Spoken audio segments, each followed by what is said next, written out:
হজ flight উদ্বোধন করলেন প্রধানমন্ত্রী। আগামী বছর থেকে হজের খরচ কমানোর আশ্বাস।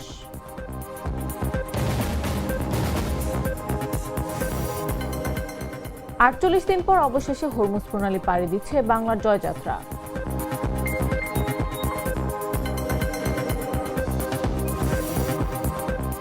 রাশিয়ান জ্বালানি আমদানিতে যুক্তরাষ্ট্রের ছাড় সংক্রান্ত খবর ভিত্তিহীন, নিশ্চিত করল বিদ্যুৎ মন্ত্রণালয়।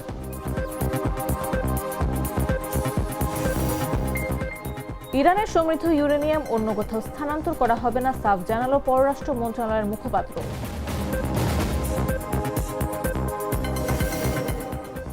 এবং নিউজিল্যান্ডের কাছে ২৬ রানে হেরে সিরিজ শুরু বাংলাদেশের।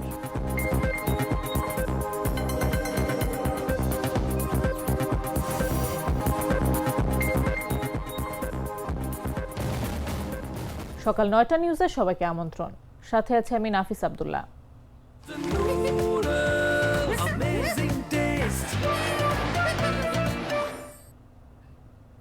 হজ ফ্লাইট উদ্বোধন করেছেন প্রধানমন্ত্রী তারেক রহমান। সেই সঙ্গে আগামী বছর থেকে হজ যাত্রীদের সুযোগ সুবিধা বাড়ানোর পাশাপাশি হজের খরচ আরও কমানোর আশ্বাসও দেন প্রধানমন্ত্রী। শুক্রবার রাত 11:30টার দিকে ঢাকার হযরত শাহজালাল আন্তর্জাতিক বিমানবন্দরে আনুষ্ঠানিকভাবে এ বছরের হজ ফ্লাইট কার্যক্রমের উদ্বোধন করেন তিনি। হজ যাত্রীদের দেশ ও জাতির কল্যাণের জন্য দোয়ার আহ্বান জানান প্রধানমন্ত্রী। পরে প্রধানমন্ত্রী সহ অন্যদের উপস্থিতিতে ফ্লাইটে হজ যাত্রীদের নিরাপদ যাত্রার পাশাপাশি দেশ ও জাতির কল্যাণ চেয়ে দোয়া মোনাজাত হয়। এরপর ফ্লাইট থেকে নেমে বিমানবন্দরে ভিভিআইপি লাউঞ্জ হয়ে বাইরে এসে বিমানবন্দর ত্যাগ করেন প্রধানমন্ত্রী।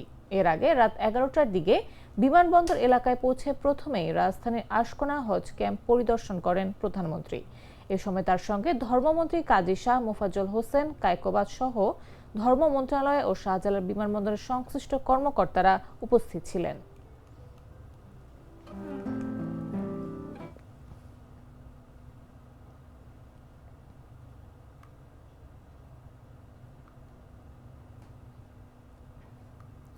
প্রায় ৪৮ দিন পর অবশেষে হরমুজ প্রণালী পাড়ি দিচ্ছে বাংলাদেশ শিপিং কর্পোরেশনের জাহাজ এমভি বাংলার জয়যাত্রা।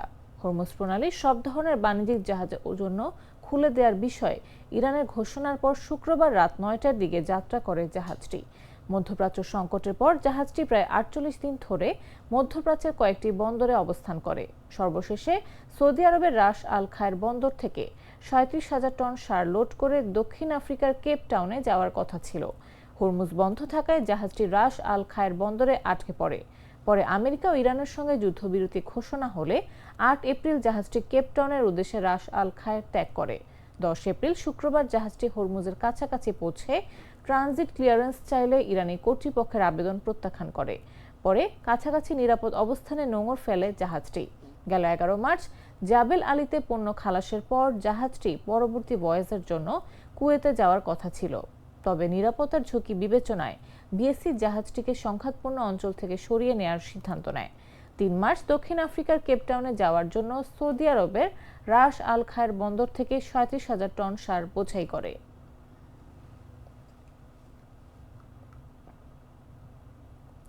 রাশিয়ান জ্বালানি আমদানির ক্ষেত্রে যুক্তরাষ্ট্রের কথিত ছাড় সংক্রান্ত খবর ভিত্তিহীন বলে জানিয়েছে বিদ্যুৎ, জ্বালানি ও খনিজ সম্পদ মন্ত্রণালয়। শুক্রবার মন্ত্রণালয়ের জনসংযোগ কর্মকর্তা মোহাম্মদ আরিফ সাদেকের সই করা এক বিজ্ঞপ্তিতে এই তথ্য জানানো হয়। বিজ্ঞপ্তিতে বলা হয়, জ্বালানি ও খনিজ সম্পদ বিভাগ ১৭ এপ্রিল বিভিন্ন দৈনিক প্রক্রিয়ায় প্রকাশিত বাংলাদেশের জন্য রাশিয়ান জ্বালানি আমদানির ক্ষেত্রে যুক্তরাষ্ট্র কর্তৃক নতুন ৬০ দিনের ছাড় দেওয়ার বিষয়ে প্রকাশিত কিছু সংবাদ দৃষ্টিগোচর করেছে। এ মর্মে স্পষ্ট করা যাচ্ছে যে এই বিষয়ে জ্বালানি ও খনিজ সম্পদ বিভাগের কোনো অনুমোদিত কর্মকর্তা কোনো গণমাধ্যমকে কোনো তথ্য নিশ্চিতকরণ বা মন্তব্য প্রদান করেনি। এতে বলা হয়, আরও উল্লেখ্য যে ১১ এপ্রিল হতে ৯ জুন পর্যন্ত কথিত ৬০ দিনের ছাড় অথবা রাশিয়া থেকে ১০ লাখ টন ডিজেল আমদানির কোনো পরিকল্পনা সম্পর্কে এই বিভাগ কোনো সংবাদ মাধ্যম বা সাংবাদিককে কোনো তথ্য প্রদান করেনি। বিভাগ আরও স্পষ্ট করতে চায় যে রাশিয়ান জ্বালানি আমদানির ক্ষেত্রে যুক্তরাষ্ট্রের কোনো ছাড় সংক্রান্ত বিষয় কিংবা বাংলাদেশ কর্তৃক রাশিয়া থেকে ১০ লাখ টন ডিজেল ক্রয়ের কোনো প্রস্তাব, সিদ্ধান্ত বা ব্যবস্থা সম্পর্কে বিভাগের কাছে কোনো সরকারি তথ্য, হালনাগাদ তথ্য বা যোগাযোগ নেই।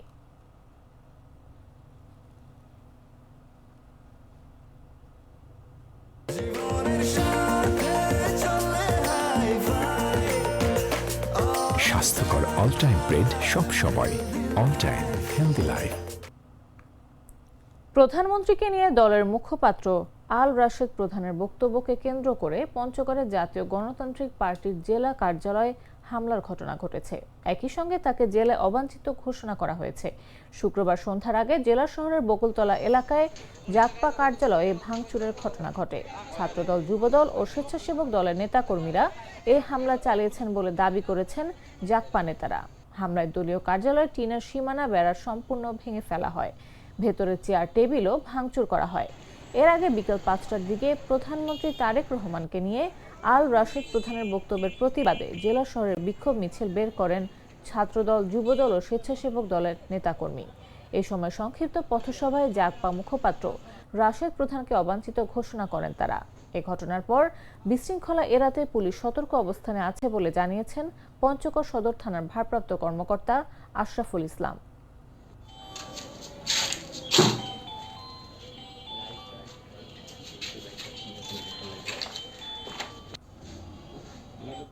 জানাবো আন্তর্জাতিক সংবাদ।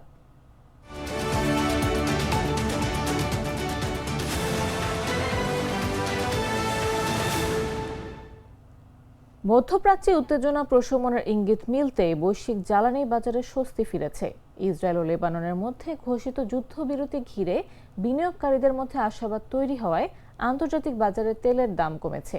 ব্রেন্ট ক্রুডের দাম 1% বেশি কমে ব্যারেল প্রতি $98 কাছাকাছি নেমেছে। আর যুক্তরাষ্ট্রে অপরিশোধিত তেলের দামও $94 নিচে চলে এসেছে।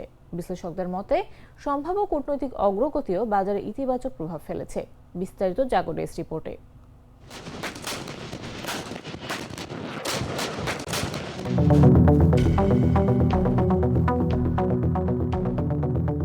ইসরায়েল ও লেবাননের মধ্যে যুদ্ধবিরতি ঘিরে বিনিয়োগকারীদের মধ্যে আশাবাদ তৈরি হয়েছে যে মধ্যপ্রাচ্যের সংঘাত শিগগির শেষ হতে পারে। এতে বিশ্ববাজারে জ্বালানি তেলের দাম কমেছে।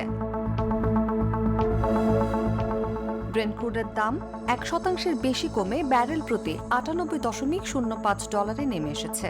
যুক্তরাষ্ট্রের তেলের দামও $94 নিচে নেমে গেছে। গত মার্চে ইরানকে কেন্দ্র করে যুক্তরাষ্ট্র ও ইসরায়েলের যুদ্ধের কারণে তেলের দাম প্রায় 50% বেড়েছিল। সম্প্রতি দাম $100 নিচে নামলেও পুরো সপ্তাহ জুড়ে $90 ঘরে অবস্থান করছে। এদিকে ডোনাল্ড ট্রাম্প জানিয়েছেন এই সপ্তাহে পাকিস্তানে যুক্তরাষ্ট্র ও ইরানের কর্মকর্তাদের মধ্যে বৈঠক হতে পারে। এই সম্ভাবনাও বাজারে ইতিবাচক প্রভাব ফেলেছে বলে মনে করছেন বিশ্লেষকরা। লেবাননে 10 দিনের যুদ্ধবিরতি ঘোষণা করেছেন মার্কিন প্রেসিডেন্ট ডোনাল্ড ট্রাম্প। ইসরায়েলি প্রধানমন্ত্রী বেঞ্জামিন নেতানিয়াহু এবং লেবাননের প্রেসিডেন্ট জোসেফ আউনের সঙ্গে কথা বলার পর এই ঘোষণা দেন তিনি। বাংলাদেশ সময় শুক্রবার ভোর 3টা থেকে ইসরায়েল ও লেবাননের মধ্যে এই যুদ্ধবিরতি কার্যকর হবে।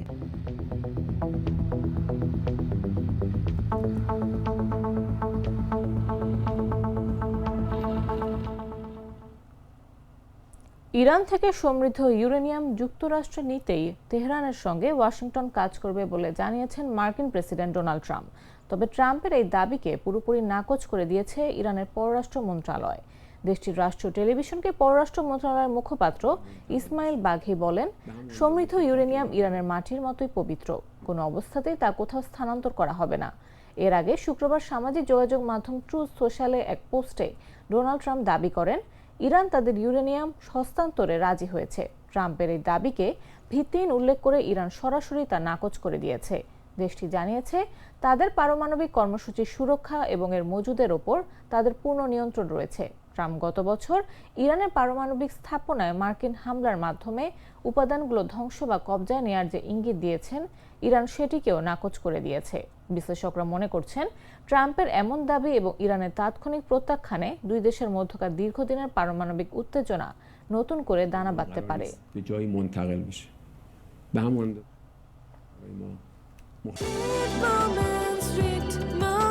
Treat chocolate, treat moment, sweet moment. এবারে খেলার খবর।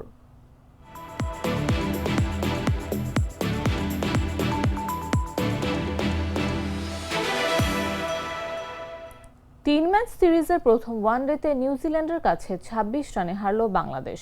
বোলিংয়ে ভালো করলেও ব্যাটারদের ব্যর্থতায় এই ম্যাচ হেরেই সন্তুষ্ট থাকতে হচ্ছে বাংলাদেশকে। শুক্রবার মিরপুরের শেরেবাংলা জাতীয় ক্রিকেট স্টেডিয়ামে নিউজিল্যান্ডের মুখোমুখি হয় বাংলাদেশ। টসে হেরে ফিল্ডিং করতে নামে বাংলাদেশ। বোলিংয়ের শুরুটা ভালোই হয় বাংলাদেশের। দুই প্রান্ত থেকে তাসকিন শরীফুলের প্রথম 5 ওভারে নিউজিল্যান্ডের সংগ্রহ ছিল মাত্র 16। সপ্তম ওভারে বাংলাদেশের হয়ে প্রথম উইকেট শিকার করেন শরীফুল। ড্রিঙ্ক ব্রেকের আগ পর্যন্ত চেপে রেখে বোলিং করে বাংলাদেশ। 14 ওভারে 1 উইকেটে 55 রান সংগ্রহ করে কিউইরা। এর মাঝে উইল ইয়ংয়ের একটি সহজ ক্যাচ ছাড়েন সাইফ। শেষ পর্যন্ত 42 বলে 30 রান করে রিশাদের শিকার হন ইয়ং। দ্বিতীয় ইনিংসে ব্যাটিংয়ে নেমে বাংলাদেশের শুরুটা খুব একটা সুবিধার হয়নি। আবারও সেই ওপেনিং ব্যর্থতা। 46তম ওভারে পরপর 2 বলে আউট হন রিশাদ ও শরীফুল। তখন হার অনেকটাই স্পষ্ট হয়ে ওঠে বাংলাদেশের সামনে। তবে এক প্রান্ত আগলে একাই চেষ্টা চালিয়ে যান তাওহিদ হৃদয়। শেষ পর্যন্ত স্মিথের বলে ক্যাচ দিয়ে ফেরেন 60 বলে 50 রান করে। ম্যাচ সেরার পুরস্কার ওঠে 59 রান ও 1 উইকেট শিকার করা ডিন ফক্স ক্রফটের হাতে। আগামী 20 এপ্রিল সিরিজের দ্বিতীয় ওয়ানডে খেলতে একই ভেন্যুতে মুখোমুখি হবে বাংলাদেশ নিউজিল্যান্ড।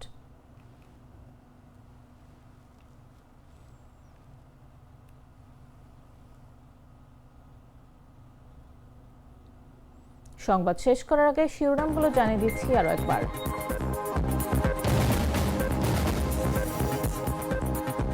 হজ ফ্লাইট উদ্বোধন করলেন প্রধানমন্ত্রী। আগামী বছর থেকে হজের খরচ কমানোর আশ্বাস।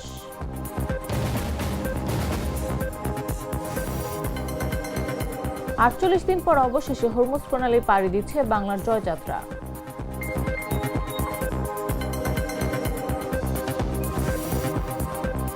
রাশিয়ান জ্বালানি আমদানিতে যুক্তরাষ্ট্রের ছাড় সংক্রান্ত খবর ভিত্তিহীন, নিশ্চিত করল বিদ্যুৎ মন্ত্রণালয়।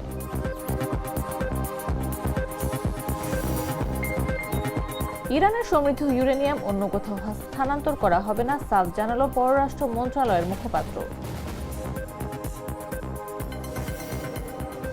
এবং নিউজিল্যান্ডের কাছে 26 রানে হেরে সিরিজ শুরু বাংলাদেশের।